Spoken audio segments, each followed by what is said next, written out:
This week, we're reviewing two movies that are about music and vibes. Yeah, man, it's a big week for montages. We're talking about Her Private Hell and Motor City. And for TV, we'll be discussing Silo, Season 3, Episode 4, titled Whatever You Do, Don't Go Home. And whatever you do, don't go anywhere because this is We should watch that episode 18. Yay! She can get a tattoo now. With Ashley and Sushi, feel the vibes. It's a night so lush. All right, guys. First up, we've got Her Private Hell, the latest film from Nicholas Winding Refn, the director of Drive, Bronson, and The Neon Demon. It stars Sophie Thatcher, Charles Melton, Havana Rose Liu, Christine Froseth, Doug Ray Scott, and Diego Calva. It is set in a surreal, futuristic city that's slowly being swallowed up by a mysterious mist. You've got a beautiful, complex actress with daddy issues, an American veteran searching for his missing daughter, a serial killer who wears diamond gloves. But honestly, it's just all about the aesthetics and the vibes. So this was a wild one. What'd you think, Sush? This was one of those movies where you actually did most of the selling. Since you were pretty excited to see the trailer and mentioned being a fan of Nicholas Winding Refn. Mm-hmm. I personally enjoyed Drive and also Bronson, which I didn't realize he wrote and directed until I started researching this movie. And I'm usually at least open to movies with really unique visual design. I'm not already aware and looking forward to them. So yeah, the trailer literally gives you nothing about the plot. It just looks like some movie with what I felt was weird Katy Perry music video energy. Oh my God. But actually pleasing to the senses instead of being off-putting. Sorry if I offended any Katy Perry fans, but Oh yeah. I didn't even know how much of a metaphor or not the title of the movie was, or if it even had to do with the plot. But I guess I was down. Yeah. If nothing else, this movie has Charles Melton, who I'm told is hot right now as far as Asians go. So got to support the culture and the Asians and the arts and whatnot. So seeing this movie, by the end of it, I still had no idea what the fuck was going on. Yeah. I mean, I got a very bare bones idea of the premise or the plot, but I was never really certain whether something I saw or even some things that were said were supposed to be real or literal. Yeah. Or some kind of metaphor or hallucination or something. Man, I know it's been a while since I've seen Drive and Bronson. I don't remember much about how the films were made in the style or anything like that, but I did not have the impression that this NWR, that's what I'm going to call him because that's how he signs off his movie titles, I guess. This NWR dude was this artsy. I sat through about 20 to 30 minutes of this movie before I realized that none of the questions that I was coming up with in that frame of time mattered. Why? Because none of them would ever be answered. Yeah. And furthermore, there was also a high probability that it didn't matter anyway. Because I ended up realizing this movie is completely about style. Yes. It's kind of a wild coincidence that we saw this movie the same week that we saw Motor City. I know, it's nuts. Another movie that leans heavily on sound and visuals.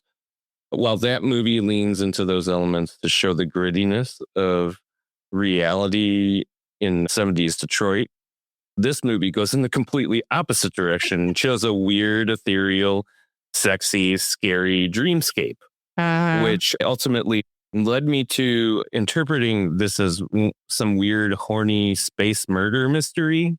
I had some awareness of the cast, but seeing that the leads are mostly younger actors, I personally haven't seen each of them in many roles, I didn't really have an opinion to work off of to begin with. Mm-hmm. And this movie, not really knowing what was happening most of the time, it was really hard for me to have any sort of opinion on the acting for most of the movie.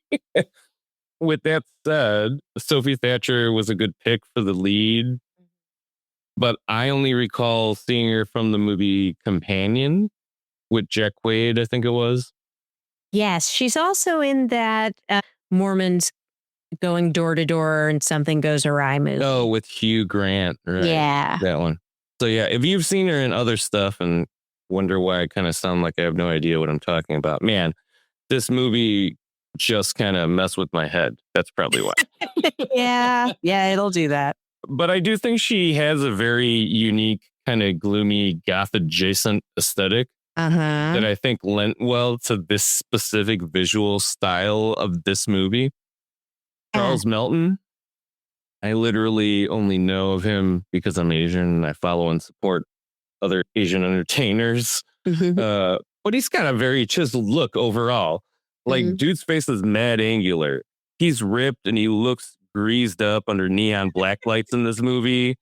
So, props to my guy for bringing up the overall appeal of Asian men, I guess. But also, please eat some fast food so I don't feel like I have to look like that. Thank you.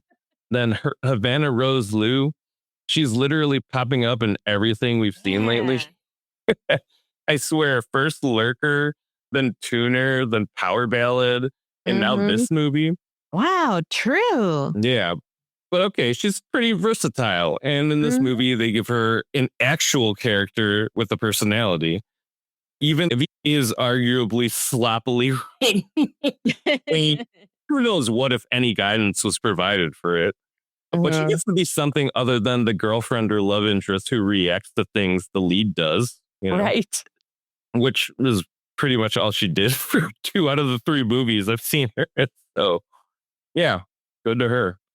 Finally getting to pretty much the only elements that mattered, the ones around the sound and visual design. There's no doubt that this movie has some really interesting, unique style as far as costume, makeup, hair, set, props, pretty much anything visual that can be restyled, as well as cinematography and lighting.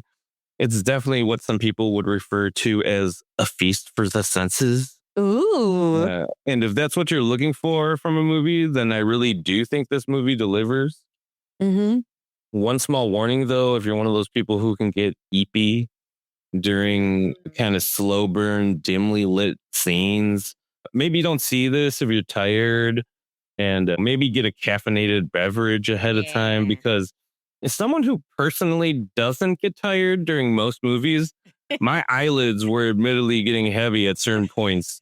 Yeah. As far as the sound goes, even though its presence wasn't as obvious as the visuals, they were also really heavily stylized and helped to emphasize emotions in certain scenes, as well as present an overall dreamlike vibe. Thinking about the use of sound and the score, I actually thought it played a really similar role as it did for one of the movies we reviewed last week, The Invite. Even though that movie was very rooted in reality and communication, and this movie is really trying to capture something completely different, possibly even the opposite. Yeah, really. I found it interesting that sound was equally as effective in emphasizing emotions in 2 completely different situations. Yeah. So going into my ratings, I gave this movie a 1.5 for enjoyment and a 2 for quality. Okay. Overall, I thought this was a really cool looking movie, but that's pretty much all it was for me. Weirdly, I kind of connected the experience, or at least the environments or settings that were in this movie, to my experience as a young raver. Mostly because there's a few major scenes in the movie where it seemed like they were at some shitty after hours that nobody ended up making it out to. Seriously, just remember, sometimes you go to a party and either it ended up getting busted or otherwise just didn't end up being a great time. So even though everyone's talking about going to after hours following the party, you get there and it's just fog and neon lights and cool music. But after you kind of jet through all the smoke and end up finding out there's only like Oh my 5 God. people that showed up and it sucks, you just want to go home, man. That seems Yeah. apt. It's hard for me to enjoy something where there isn't a consistent story. And with this movie, I really feel like it was an afterthought, pretty much just a vehicle for delivering cool looking and sounding stuff. I Yeah. really don't have a problem with visual art. And I obviously get that film is a visual medium. But what sets it apart from other visual art is the story aspect of it, whether that be some sci-fi fantasy or a retelling of real life events. So for me, that really was what hurt the enjoyment score so much. Beyond that, the delivery of the cool looking stuff was so inconsistent. And aside from being dreamlike and having a bunch of neon, just didn't seem to have much substance to it. There was never enough shown or said about anything to allow you to care about anything, really. Yeah. I was a bit more generous with the quality rating because I do think that there are a lot of interesting, well-produced visual elements in this movie. I'd say the set, costume, props, and hair were all great. And the cinematography and lighting leverage to capture them were some of the best aspects of the movie. But the lack of consistency in storytelling, character development, just any sort of explanation that mattered or ended up mattering in the end, if there was anything that was supposed to, I don't even know. It just really made it hard for me to give it a higher quality rating than a 2. Yeah. I'm all for movies that have a plan and are able to successfully execute it to get to the end product that they intended, even if that includes a response that they desire that might not be enjoyable to me for whatever reason. I think that's why we'll sometimes give a high quality rating to a low budget movie or one most viewers would otherwise consider a horrible movie. But that's not really the impression I got from this movie. Yeah. I really do think everything outside of the specific visual style NWR wanted for this movie at least feels like an afterthought if there wasn't something glaringly obvious within the movie itself that supported you. This is like the movie version of TikTok foods or whatever. Oh my God. Like they're cool to see, but how much are you really enjoying it as the person who's actually consuming the product? Ooh. So yeah, Damn. as far as related recommendations go, the only thing I could think of that I felt was similar as far as visuals was Under the Skin, the 2013 movie starring Scarlett Johansson. That movie actually was a lot more critically acclaimed and definitely a bit more reined in, I think, than this movie. So if you haven't seen it, I'd check it out. It's in a bunch of lists for best films of the decade, which I didn't even realize until I looked it up for my notes. So yeah, probably worth the watch. But yeah, what'd you think about this movie? Man, it was a disappointment. It Yeah, I know just you was. kind of wanted it to be good or you were looking forward to it. I was. And it's hard because I love a lot of Nicholas Winding Refn's career. And it's hard to say outright what I feel about it because I've been seeing all these people online saying that Her Private Hell is one of the worst movies of the year. And honestly, I mean, I think that's kind of the easiest way to sum it up because I don't think it's particularly good, but I also don't think it's bad. Yeah. I think it's just barely a movie is the problem. Right. It does not have the form that you would expect in a narrative film. You were mentioning that I'm a big fan. I have to just talk about my bona fides here. You know, I cried during the opening credits of Drive. I've been watching his movies since the Pusher trilogy. I've got the satin Drive jacket. I dressed up as the lead character from Neon Demon for Halloween. I watched Bronson 4 times in a row. So when I say that I wanted this movie to be good, I mean that I really wanted this movie to be good. It was almost cruel how much it let me down, all right? Because The first image came up on the screen, and I immediately was like, holy shit, what is this? It doesn't even look like Earth. It's just neon and mist and these big futuristic buildings. Then our lead character, Elle, comes on, and she's got these massive doe eye makeup look out of like glitter and rhinestones and stickers. The first thing I thought was, please make this movie good because I want to dress like her for Halloween. But then from there, wow. Okay, I feel bad because both of the movies that we're talking about today, I feel like I'm just trying to process their form, and with this movie, I had to really talk to myself almost like, okay, Ashley, stop looking for a normal movie. Just get on board with its wavelength because I already learned with Only God Forgives, the previous Refn movie that I didn't like. He really likes symbolism. He likes movies that feel more than they explain. It's much more about emotion and setting. So I didn't want to expect something that's buttoned up like a Bronson or a Drive. I wanted to just go along. Okay. But it's still just so odd. I mean, I don't think the problem is that people don't get the movie. I think the problem is like there's nothing to get. Some of my favorite movies are confusing. That's no problem. Confusing's great. It's complex.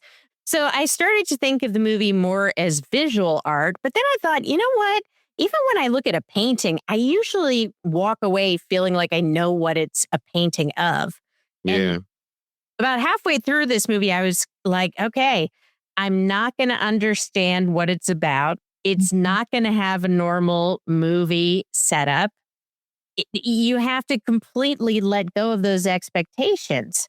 And I kept trying to sort of tamper down my frustration because not only did it not make any literal sense, it didn't really make metaphorical sense. I kept thinking, okay, what are the themes? All right, here we got fathers and daughters. Then suddenly, trafficking. Okay. Then, well, you went through a lot more steps than I did. I got to the, he just doesn't care kind of phase pretty quickly. Mostly because there's a few times in the movie where there's certain details that are pointed out, or at least you assume that they're being pointed out to you.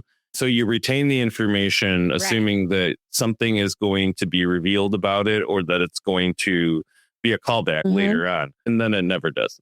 Nothing ever gets explained properly. Most of the time, is it ever relevant? And I mean, I think what you're hearing from me is just how much I was really looking at this movie in the most charitable light possible because I was there anyway. I like this director. I want to look for the good in it, but it just was such a letdown. I think normally Refn's good at big ideas. Like Drive is about a man who can't feel, so he drives and listens to pop music. Bronson's about turning your own life into a performance. You can usually point at his movies and come up with a really simple concept that's throughout the plot as well as the themes and visuals. But here, there was just nothing holding it together. There just wasn't. It's just random ideas. I think my favorite moments ended up being when they have punctuations of violence. I think violence is something that is one of Refn's greatest strengths. He makes it very shocking and not gory, but graphic in a way. And here, I was just so grateful for violence because it broke up the weirdness. In other scenes, it'd be like 30 seconds between each person saying a line. So when there's just people fighting, hell yeah, something's happening. I kept trying to think again because, man, I really wanted to get something out of this. I kept trying to think of what is this movie like? And I started thinking, you know what it is? It's like we're going through one of those art exhibits about paintings by serial killers. You'll be like, oh, that's fascinating. Ooh, that's disturbing. Okay, that looks cool. But then you walk out and you're like, what the hell was that? What did that mean? And would I even want to know what it means, or would it be too disturbing? It just, anyway. All right. I'm going to stop trying to basically get the director off the hook by trying to figure this out. And I'm just going to give you a hit list of things that I did like in no particular order. I liked the retro futuristic makeup and costume design. I loved the production design, especially the really surreal stuff. I loved the Giallo-inspired cinematography. I loved the score, which turns out was written by Pino Donaggio, who's like one of the greatest Italian film composers of the last 50 years.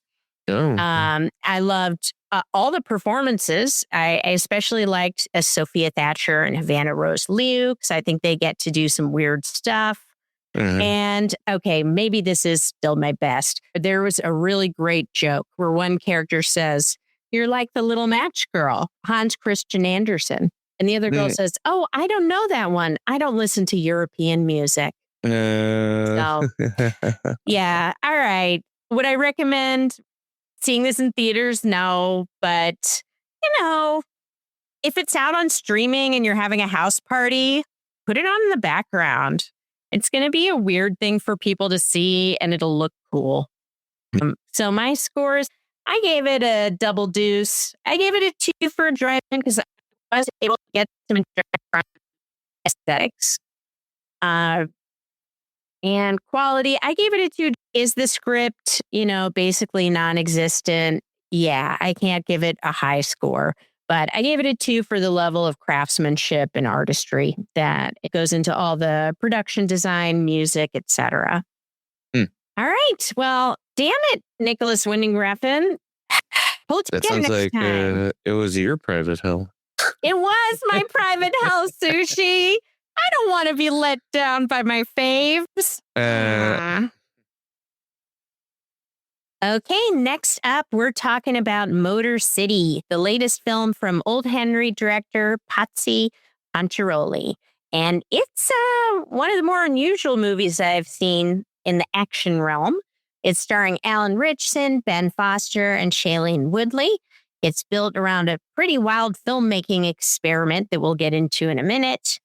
And the movie follows a man who's framed for a crime he didn't commit, sent to prison, and after getting out, sets out on a relentless mission to get revenge. It's got muscle cars, gritty 70s style, explosive action, and only 5 lines of dialogue. So, what'd you think, Sush? Well, if anything sold me on this movie, it was definitely the cast. Yeah. Pretty much enjoyed everything Alan Ritchson's been in since he played Hawk in the DC TV series Titans. He's kicking ass in the trailer for this movie, which is always fun to watch a dude as big as him do. But I thought the cinematography gave it this nice grittiness. Yeah. But also, dude got some crazy ass hair in the trailer. Yes. And even though you already put it together that Ben Foster's character basically set his ass up so he could take his girl, played by Shailene Woodley, I still kind of want to know how everything went down. Shailene Woodley, I mean, she's the perfect actress to play a wife or girlfriend who has been wronged somehow. Yeah, she's always since wronged. She's played the role so many times. At this point, I wouldn't be surprised if it's just second nature to her. Also, we got Ben Foster, who, like Shailene Woodley, is playing what seems to be the type of character we probably know him best for. Sleazy, greasy dude who gets punched in the face, or at least gets his ass kicked. Honestly, seeing the teaser and full trailer, I guess I just thought it was a creative decision to cut trailers that had no dialogue and instead have it be a montage with music, kind of moving the story along.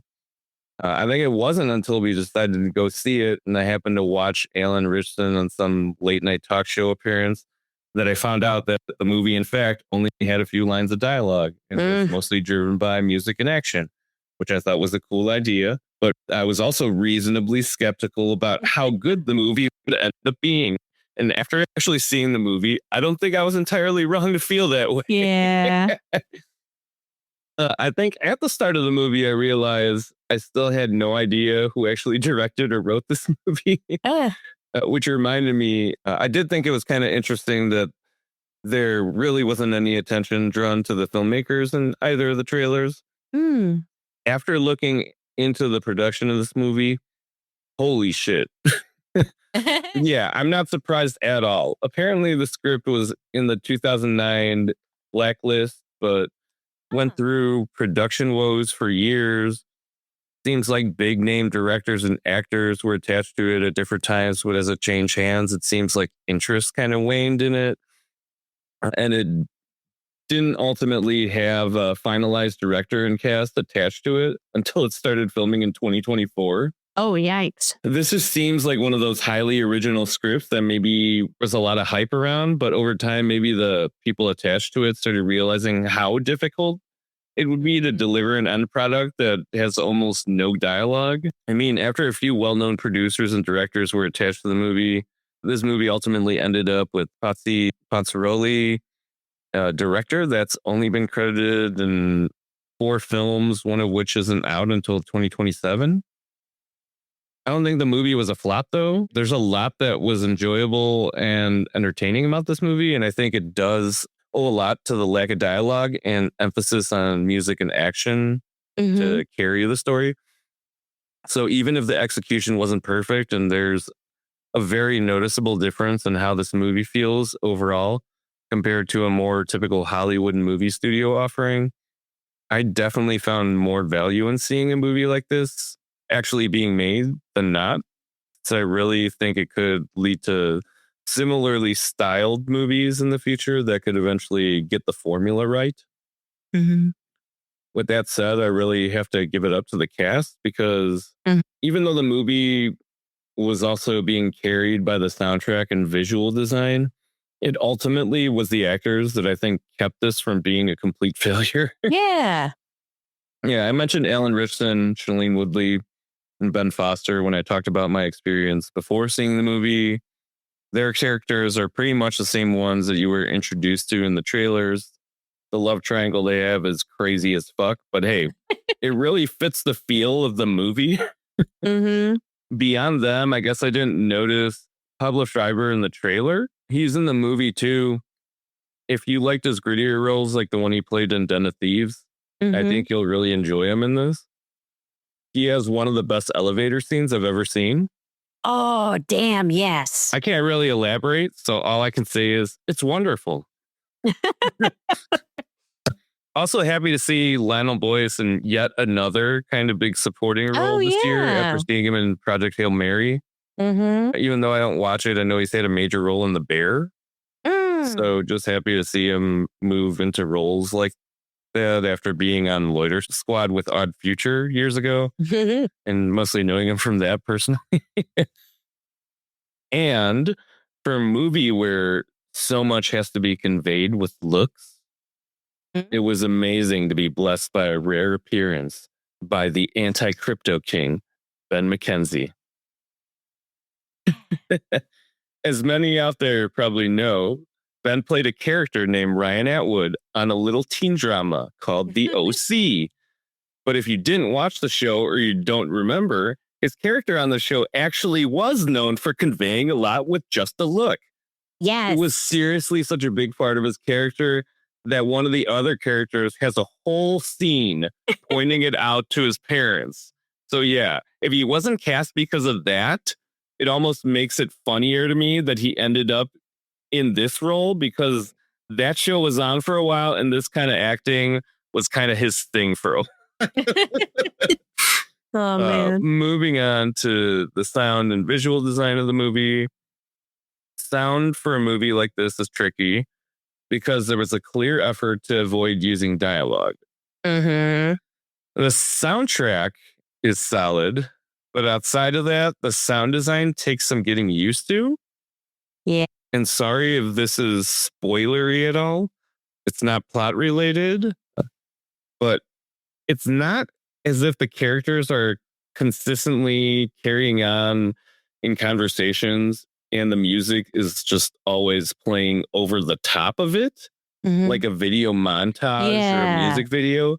The characters just convey a lot through body language and actions, which work really well for some scenes. But I also found caused some scenes to gradually become awkward and feel empty.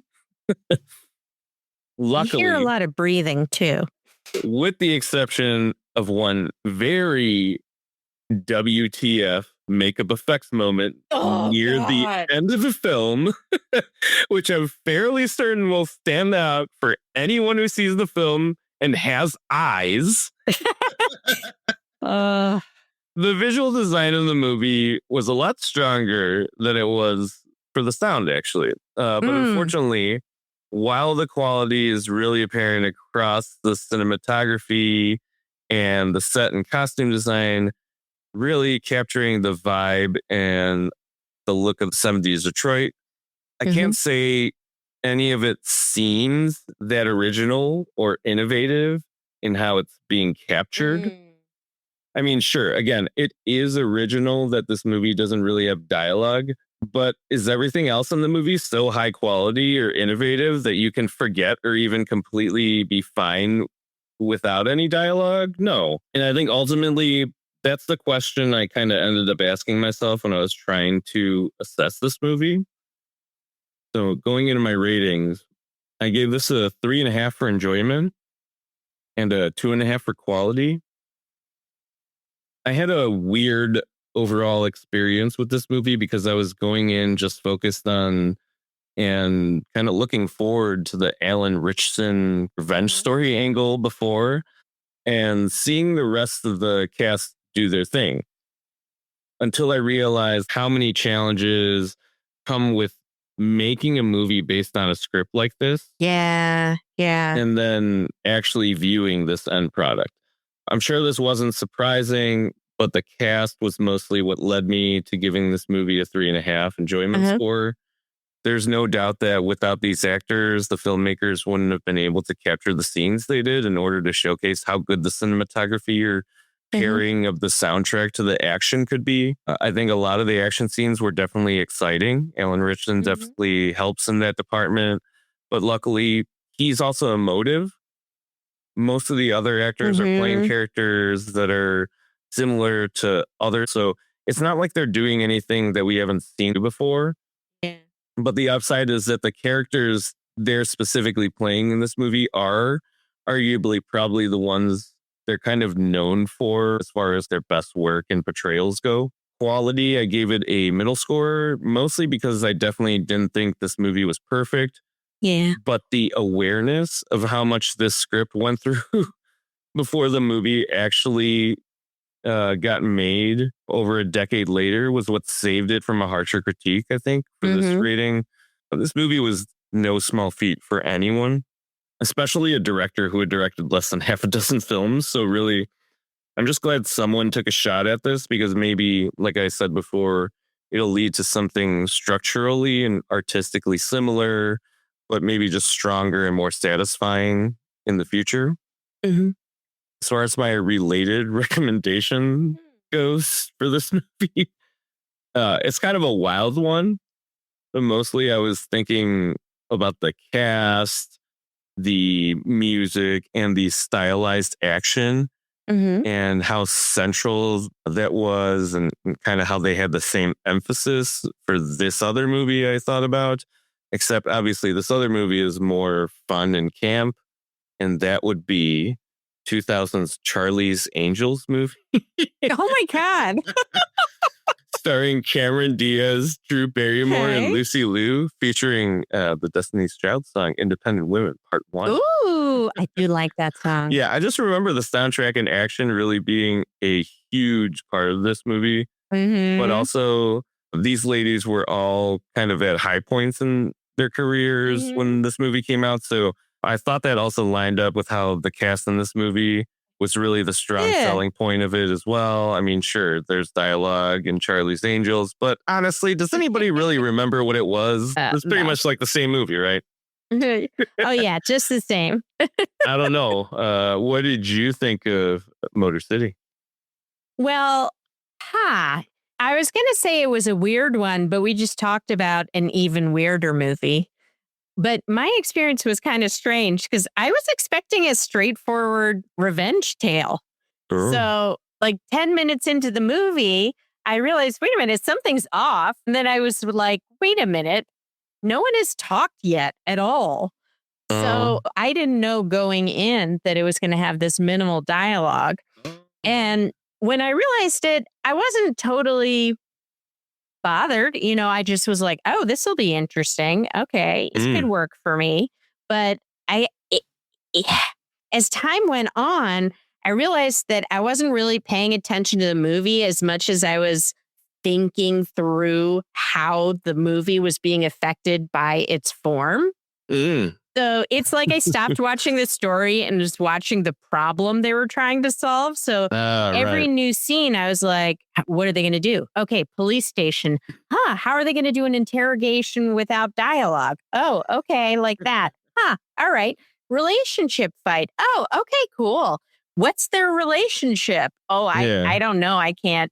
They don't tell me that. Right. I was so aware of how this restriction in the plot was going to affect everything else. Yeah. And hey, man, I think we need dialogue. Yeah. I think there's a reason for dialogue to exist. Movies can tell stories visually, but without dialogue, you don't know the relationships or subtext or even details. I was desperate to understand the actual details of the story, but I wasn't going to get them. I mean, 3/4 of the way through the movie, I realized a relationship between two characters that I thought were, how do I put this? A creepy boss and an overworked worker were actually two people who'd been in a relationship. So I'm like, wow, you know what could have cleared that up? Dialogue. Yeah. But the movie, I will say, it's watchable. The performances are good. I think the action's great. But I still kept asking, why did they choose to tell this specific story without dialogue? Because the script was written that way. But why, Sushi? Because it was, I don't know, one that was selected for the blacklist. Okay, here's what I mean. You saw a couple of years ago, there was a John Woo movie called Silent Night that doesn't have a lot of dialogue. But the reason is the main character loses his voice. Right. So there's a reason. But here it just felt like a gimmick that was there to be cool. It was a creative reason. It was because the script was written that way reason. Yeah. It was because the script was coming from somewhere completely detached from the people who ended up making it. And they felt a need to adhere to something. Because if you think about it, it's the only thing that makes it what it is. Yeah. Because otherwise, this story has been told before. Like, nobody's going to think that's interesting. I know. So that was the selling point for that script. And I think that's really why I had the theory, especially after reading about the production and how many people fell off of it, that people just didn't want to do it because they didn't want to have that much pressure on themselves because they knew it was going to be not easy to make something that good. I mean, who do you think is going to actually have a tougher time dealing with whatever the critical responses to this movie? Patsy Pincerelli, or do you think Joel Silver is going to deal with it well? Right. Or, yeah. Who's going to take the risk? Yeah. Who wants to deal with that? Yeah.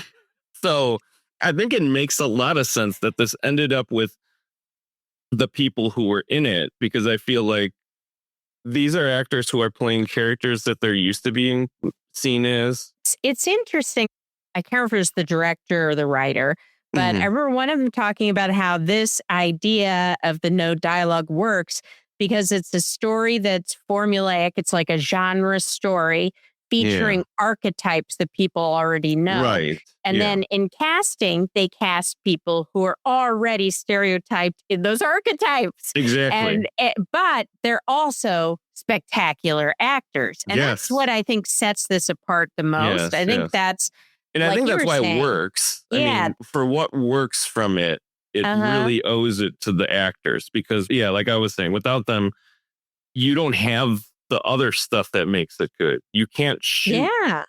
those scenes at all without them in them. So if Alan Richson is not able to toss some dudes around the way that he does, you're not going to be able to capture that. It I doesn't know. matter how you want to shoot it. You won't be able to Yeah. shoot something that's not happening. Right. But You don't have with shit to set music less to. experienced actors, I think they wouldn't be up to the challenge necessarily. Yeah, I think that everybody who was involved in this movie was either somebody who is just already one of those people who's willing to take more of a risk in roles, which I think Ben Foster is always a little bit more willing to go out of the ordinary, or it's just early on in their career and the role really does fall into stuff that they've done before. Totally. Yeah, we were just joking about that going into it. So it's just funny that it really was. Good. Yeah, and they're so good at playing those. Ben Foster, oh my God, seeing him dance around in the shiny shirt, half buttoned down with a giant oak nail, amazing. Shailene Woodley, I think she should dress like it's the 70s from now on. She looks the best I've ever seen her. Like that style really suits her. I loved it. Then Alan Richson is great. He has some really, really great moments in his performance, especially near the climax. Do you have one small issue? Alan Richson is so unbelievably jacked that every once in a while my brain would go, wait a minute, there's no way someone would get a shirt that size in 1974. Like, it's like the Schwarzenegger problem. At a certain point, you're like, they're not playing an average guy. They're playing an average guy who is on an early form of steroids. I don't know. It's just, it's insane. But yeah, action looked pretty good. I liked the movie for the most part. It wasn't a bad hang, but it's a bit of a stretch. Oh, God.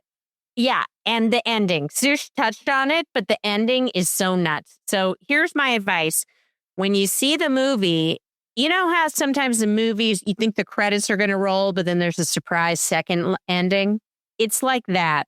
Yeah. Just pretend that the second ending is an outtake or something. Don't let it ruin your enjoyment of the movie because it is so truly bizarre. I felt like it was.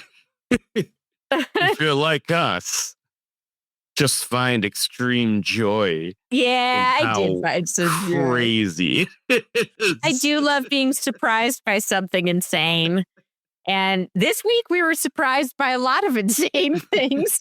What a weird week at the movies. Yeah. Wait, I didn't give my scores yet. Yeah, you didn't. And for my ratings for enjoyment, I gave it a 2.5. I think that, there were some enjoyable performances, but I just was so in my head about the no talking thing that it was distracting. And for quality, I'm going to give it a 2.5 because I think that there's a lot of technical skill, a lot of people doing great work, some really fun and interesting moments, but not enough. Not quite enough, but I'm excited to see what the director does next.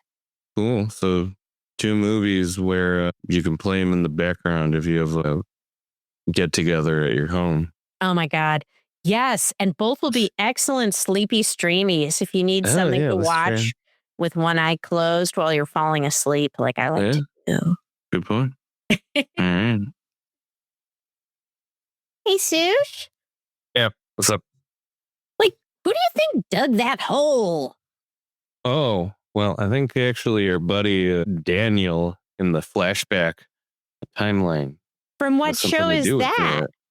Oh, Silo, the one that we're about to talk about. What a coincidence. Yeah, we're on season 3, episode 4, titled Whatever You Do, Don't Go Home. A lot happened during this episode, so I'm just going to get right into it. Yes. The episode picks up where we left off previously with Julia unconscious in medical following the gas attack in the mines. Robert meets briefly with Camille and seemingly sympathizing over a failed plan to find Lucas Kyle, offers his help. While the public is led to believe Juliet may not survive, Camille is secretly carrying out the algorithm's directive to eliminate Juliet and turn her death into a cautionary tale against rebellion. As the plot to murder Juliet moves forward, Nurse Amy unexpectedly betrays Camille. Hell yeah. Instead of helping kill Juliet, she sedates the guard assigned to watch over her and tells Juliet they need to leave immediately. We then cut to the first scene for the flashback timeline for the episode, showing Daniel and Helen continuing their investigation into the conspiracy they've uncovered. After discovering their previous source has vanished, they realize anyone who gets too close to the truth is being silenced.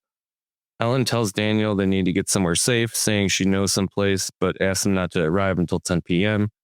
and giving him advice, which is where our title comes from. Whatever you do, don't go home. Back in the silo, Shirley learns of the incident in the mines and rushes to the infirmary. On the way, she runs into Knox, who warns her that security won't allow her to enter, but Shirley continues past him, leaving him to chase after her. Robert and Camille arrive at medical to check on Juliet to find her guard, Emerson, knocked out as we immediately cut to Amy aiding Juliet's escape through hidden passageways. Elsewhere, Sheriff Billings continues investigating the death of Orla Kent. Medical evidence reveals that Orla didn't die from the gas exposure in the mines, but was struck in the head and murdered elsewhere before her body was dumped underground, with the assumption it would never be found. Cutting the flashback timeline, we see Daniel arrive at the safe house Helen found for them, which turns out to be her ex's home. They try to figure out their next move as we see Daniel is clearly still romantically interested in Helen. We return to the silo where Patrick Kennedy and his band of dissidents enter a room where they meet Lucas Kyle. He confirms that the world outside is not the paradise shown in the cleaning videos and is instead a devastated wasteland. His revelations shake the beliefs of some in the group, though Kennedy's still determined to challenge the silo's leaders. We follow up with Shirley heading to see Juliet in medical. Security prevents her from entering, so Knox decides to create a diversion by provoking a fight with the guards. During the chaos, Shirley slips inside and overhears Camille and Robert discussing Juliet's escape. She briefly stops by to inform to detain Knox before continuing with her quest to find and help Juliet. This leads to us following up with Juliet as Amy reveals she's actually been quietly protecting her for some time.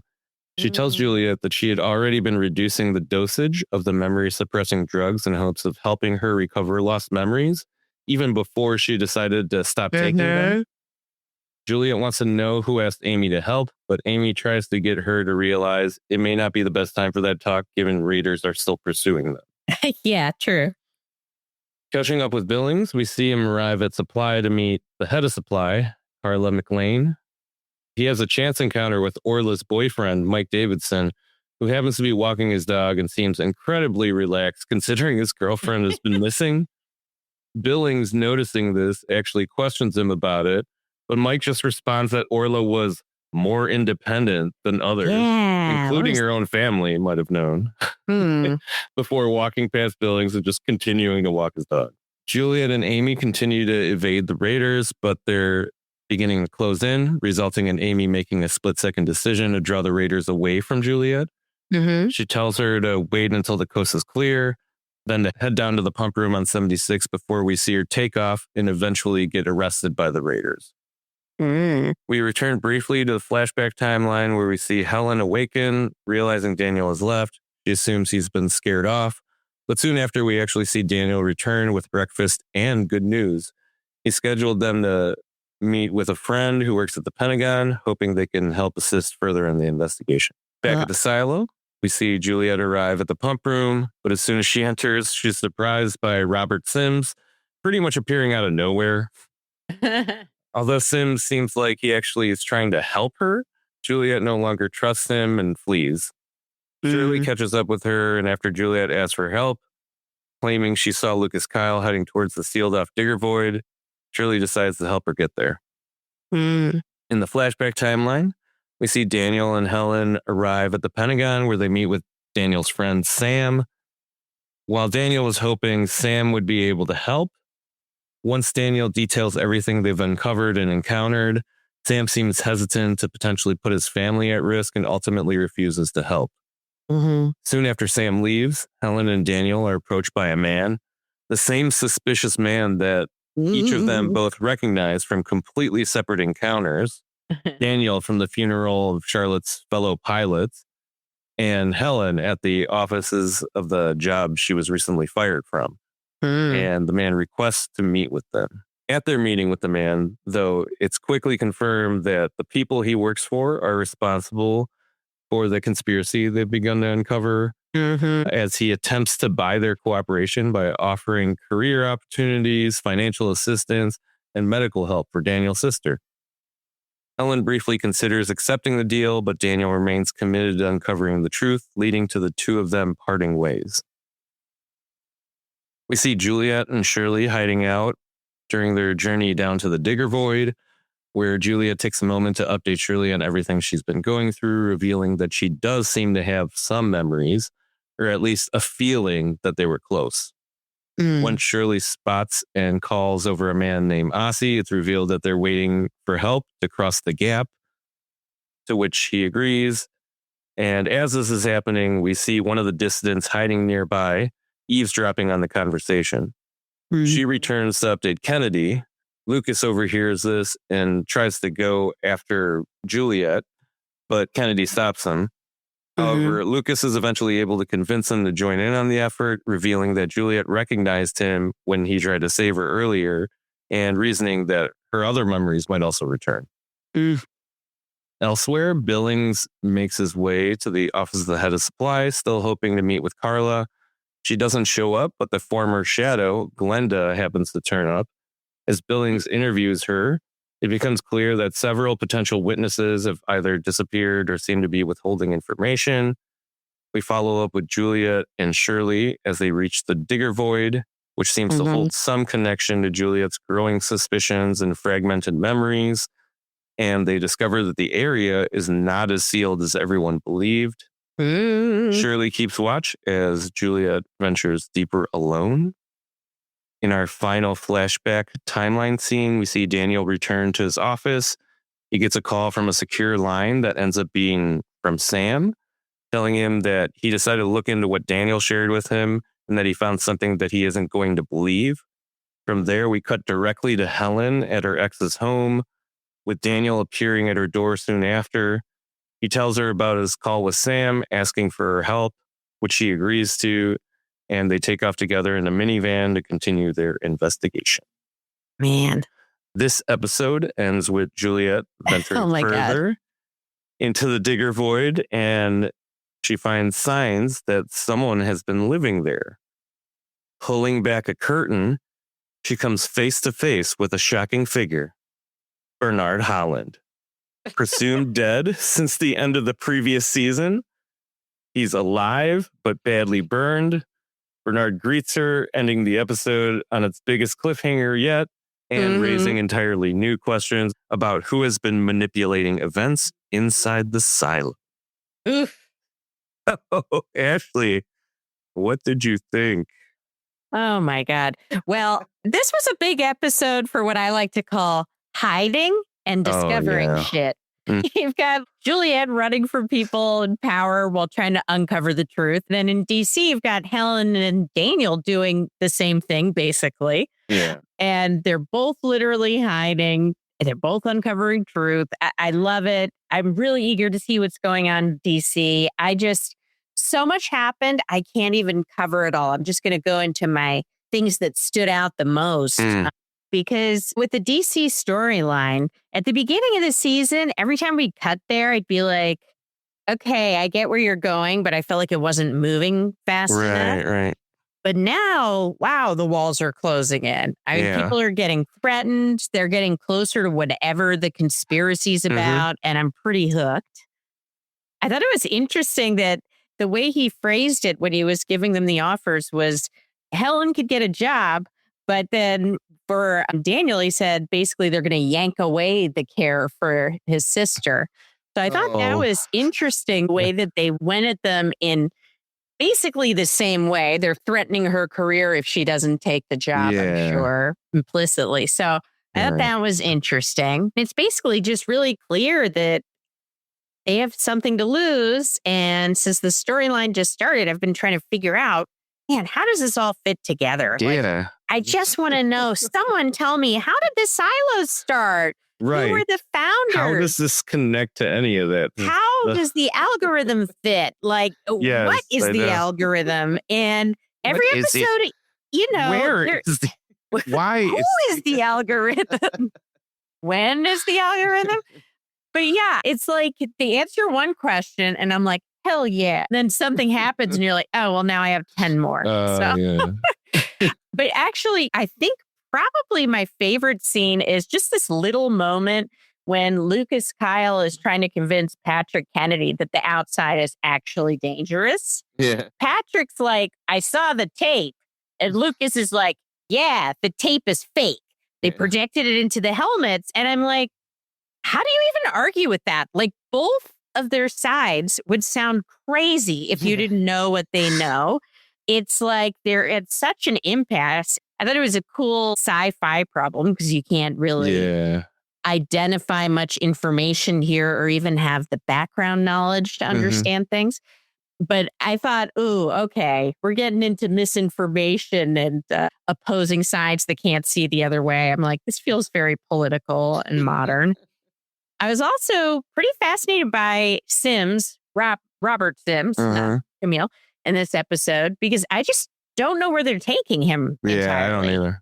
A few episodes ago, everything he did in this episode, I would have said without question, oh, well, that was all a manipulation. But now it feels like he's really trying to help her. And I think it's pretty clear that, well, I'm assuming he's the one helping the nurse switch out the pills. Yeah. And he definitely doesn't seem happy when they decided to kill her. But then I'm like, wait, am I falling for this? No, I think it's implied that he did help her get hired as the nurse. Yeah. Because I can't remember if it was this episode or the one before where Robert is having a conversation with Camille and she mentions that it was his recommendation. Oh, that's right. Yeah. Okay, that's true. But yeah, he seemed in the last episode really concerned about that idea of losing memories and how you would lose the people you love in a way. So maybe he's seen the light. But either way, he's trying to help her. So that's good. Yeah, that's cool. Speaking of her, man, she can't catch a break. I can't believe the episode basically begins with her trying to be killed. Like, they go straight into it. Yeah. Like, all right. Then she gets away. Then something else happens. It's just a long escape scene for her. I loved the nurse helping her. I loved the way Knox created distractions. Shirley locking Sims in the utility room. Like, it was stressful. It was very fun. And I'm completely a sucker for scenes where someone overhears things that they absolutely need to hear. Like you're mentioning, there was a lot of standing around the corner hearing. Yeah, this is one of those episodes. Yeah, I'll get into it. It's funny. But it's corny. I find it a little satisfying and funny. Though. Yes. So, I'm not bothered by it. I loved seeing Juliet reconnect with Shirley. I've always liked their friendship. So just seeing Juliet slowly remember her and also George too in this episode, getting those pieces of her old life back was really nice, emotional break in the middle of everything else going on. I just like that when she was just hanging out with Shirley before they're getting past the gap. She's like, I wouldn't say I remember you or something like that, but I just had this feeling that if somebody did something to you, I would kill them. Yes. Oh my God. That was perfect. That was that's pretty Julia. I love it. I love it. Such a distinctive and fun character. I love it.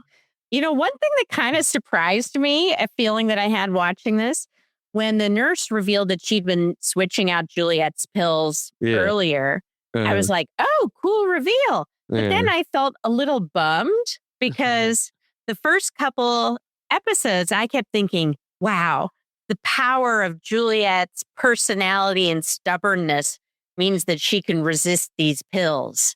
But it turns out, no, it was just a lower dosage, which isn't quite as exciting character-wise. But, Yeah. oh, yeah. And oh, my God, Bernard. All right. I completely bought that he was dead.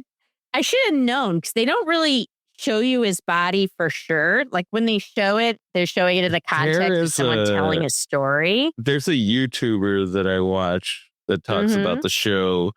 I think he was saying, like, I knew they were going to bring Bernard back because there's no way that they would get Tim Robbins to put on that type of makeup Oh, to my not God. have to come back. And I'm like, yeah, I guess I'm like, yeah, true. They have an investment. Yeah. Oh, my God. But yeah, that was cool. And, he's a little scamp. He's a little stinker. Yes, he's a bad guy, but he's also fun to watch. So Yeah. I'm kind of pleased he's back. Yeah, I thought it was a great episode overall. I mean, listening to you retell the plot line, I was like, oh, wow, that was a lot to happen in a short period of It time. was. But I found all of it very interesting. I mean, I don't know. What'd you think? Well, I swear Apple has done some crazy analysis with all the data they're collecting from users because this show consistently pushes things so far Oh, my God. when it comes to twists and conspiracies. Like so much that I often have to wonder why I'm still watching a show that on paper might seem ridiculous, but somehow it's like they did the math and ended up with something like for every moment they do something that seems a bit excessively twisty, Rebecca Ferguson has to have a scene where she makes you feel something. Then I guess as a viewer, you just kind of let it slide. Oh, my God. Because we're only 4 episodes into the season. And this episode alone, with Nurse Amy turning out to be a big Juliet stan, Robert Sims apparently also looking to help Juliet, plus whatever Lucas Kyle knows that he suddenly feels the need to go warn Juliet about once he finds out that she's heading down to Digger Void. Then fucking Crispy Bernard just kicking it literally behind a curtain as they pull it back. You gotta admit, all of that together is a bit much for one episode. It was, listen, you can not only not take a bathroom break while this is playing, like you can't look at your phone. So much happens. Oh my God. But I think at the root of what makes it all so weird is that if there isn't someone that works for the algorithm in order for its plans to be carried out, why haven't humans ultimately just rebelled by Yeah. Like, I gotta believe that even if they don't exist today, there's some shadowy group of humans that initially put the algorithm to use. Yeah. I don't want to assume that it's another story where AI takes over because it's just confusing that this AI seems to be behind what's happening in the silos now, but also it seems incapable of doing much. Or, yeah, true. I don't know, maybe not even anything really, as far as we know, without having to rely on humans. Yet in the flashback timeline, it makes it seem like some secret organization planned this. So yeah, I honestly just hope it ends up being something kind of original because there's so many unanswered questions as far as how the algorithm ties to everything we've seen in the flashbacks. And we basically have gotten zero answers so far. And I just can't wait to find out. Like, it's very possible that I said this last week and the week before, but I got to know why it is of benefit to kill everyone in the silo to stop one person from getting out. Yeah. Because given how toxic it is outside, they wouldn't be able to make it to another silo. Yeah, well, I guess 17. Juliet did, but they showed Silo 17 last season. Everybody died. Remember? Yeah, if they're all going to die, they're all going to die. Why kill them? I don't know. What's the benefit? I feel like it's literally just data collection. Just like, oh, the batch is bad now. Yeah, I don't know. But speaking of the flashback timeline, though, I did enjoy everything that happened there, even if I feel like we did get a brief misdirect for a bit. Oh, yeah. Yeah, there definitely has been moments where I felt like whoever is behind all of this handled it a bit sloppily. I mean, sure, this dude, the old guy that they meet with at the Pentagon and his people paying all these people to stay quiet about everything that's going on. But I just don't feel like some seemingly unsuccessful reporter and a freshman congressman should be able to figure out something that's been kept from the public as easily as they did. Like, for as big a cover up as this seems. It just seems like there's way less secrecy around it than there should be, given how many people apparently suspect or believe they actually know what happened on the secret mission and whatever else they might have been involved with that we aren't even aware of. Yeah. But I do appreciate that the showrunners still care about the characters in the flashback timeline, playing realistic human beings. Yeah. Like how Helen does legitimately consider the guy's offer, even for a bit, because, she's got bills to pay and she lives in the real world. And it's her pride, too. Yeah. So, I'm just glad the show doesn't just forget that in an effort to give us typical protagonists that will stop at nothing to uncover the truth. Yeah. And my final note for the flashback stuff, man, I can't believe Daniel's still interested in Helen. Like, he has a chance. You guys literally met because she was trying to get info off of you, and you know that. But you're still interested when this ex of hers pretty much establishes that she's way out of your league. She's too cool for you, bro. Oh my God, that's true. That's very confident of him to think he could compete. But yeah, going back to everything that happened in the silo, I love seeing the less or uninhabited areas in the silo, like we saw in this episode with the Digger Void. I always think they're like really cool looking, and honestly, I really do hope we explore more the construction of them, especially given that we have a flashback timeline where they could easily just show us some blueprints, or maybe even let's see it. The earliest people to populate them. Oh my God, I would love that. I did kind of expect Bernard to pop up at some point this season, even if I assumed that they would be in the form of previously unseen flashbacks or something. Yeah, like I was that. thinking flashbacks, like for context. I admit I did not think he was alive until we started seeing that Robert Sims was kind of trying to help Juliet in the pump room. Okay. And again, I got to yell at the showrunners for literally pulling back the curtain on that reveal. I love it. I don't know how on the nose you could have been, but I got to admit, I'm probably more amused than anything with that. Yeah, but... And yeah, I'm going to watch the shit out of this show. I mean, I got to find out how many more times Daniel's going to fumble trying to get with Helen, right? Oh my God, every time. I hope it's every time. Yeah, overall, crazy episode. Just too much going on. Nearly too many twists to handle. But man, this show really does rein it in with the acting. Like pretty much anyone who gets more than like 5 minutes of screen time on the show really nails these characters. And they really put a ton of effort into making them relatable. This episode, the Pentagon connection that he goes and talks to, I was like, wow, this guy really stands out. Even in the small parts, really great performances. But even for the people in the silo, they spent a lot of time making them relatable, even though this is like 300 years in the future and they're basically future mole people. So yeah, the conspiracies and all that might be nuts, but I'm still looking forward to them revealing how the flashback timeline ties to, or at least led to what's happened in all these silos up until now. I gotta assume we're not seeing the specific point in history we are just because it eventually leads to the silos being used. Like, why wait until this point in the history of Silo 18 to reveal these things otherwise? There's got to be some direct connection to what's going on in the story right now. So I gotta say, I hope this isn't true. You can quote me at the end of the season, but if they don't show us directly how the two plot lines connect by the end of the season, I'm going to lose my mind. Yeah, I'm going to be kind of pissed. I will. Least. Yeah. I'll be at least moderately pissed. Like, I'm interested because it's headed in a direction, but like... Yeah, but if that direction ends up being nowhere... I know. I am a little nervous, but we'll see. Well, we'll see. Ashley. Yeah? What are you watching next? Well, there's a new Marvel out that looks nuts. Whoa. We should that, Oh. Spider-Man, Brand New Day. And I want your sex. Cool, but we're recording, so take it easy. Way. No, that's the name of the movie. No. And for TV, we'll be recapping the next episode of Silo, episode 5, titled Memory. Ooh, what memory will it be about? Thank you so much for listening. We really appreciate you guys. Hope you're having a lovely day.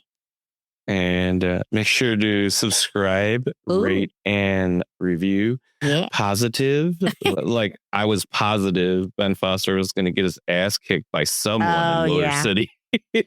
Yeah. Also, make sure to follow us on social media, TikTok, Instagram, Facebook. Other than that, we will check you guys next week. Bye. Bye. Farewell. Friendships touch. Movies and delights will share so much. Let's enjoy this side.